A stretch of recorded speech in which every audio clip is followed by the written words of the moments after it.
تاحیات نااہلی ختم کر دی، نواز شریف جہانگیر ترین کی تاحیات نااہلی ختم، چیف جسٹس قاضی فائز عیسیٰ سے فیصلہ پڑھ کر سنایا۔ فیصلہ 6-1 کے تناسب سے جاری کیا گیا۔ جسٹس یحییٰ آفریدی کا اکثریتی فیصلے سے اختلاف، فیصلے میں کہا گیا آرٹیکل 62(1)(f) کو آئین سے الگ نہیں پڑھا جا سکتا۔ الیکشن ایکٹ کی سیکشن 232 کو کسی نے چیلنج نہیں کیا۔ جسٹس یحییٰ آفریدی نے اختلافی نوٹ میں لکھا نااہلی عدالتی فیصلہ موجود ہونے تک ہے، سمیع اللہ بلوچ فیصلہ درست تھا، تفصیلی فیصلہ بعد میں جاری کیا جائے گا۔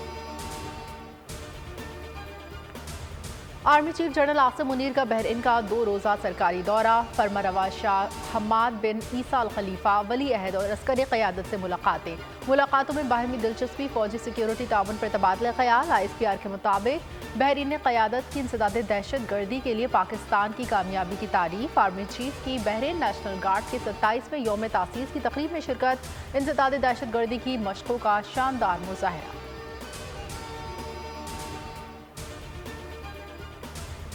شمالی وزیرستان میں سیکیورٹی فورسز اور دہشت گردوں میں فائرنگ کا تبادلہ، پاک فوج کا جوان بہادری سے لڑتے ہوئے شہید ہو گیا۔ شہید حوالدار محمد ظاہر کا تعلق مردان سے تھا۔ ISPR کے مطابق کارروائی میں سیکیورٹی فورسز نے ایک دہشت گرد کو زخمی حالت میں گرفتار کر لیا۔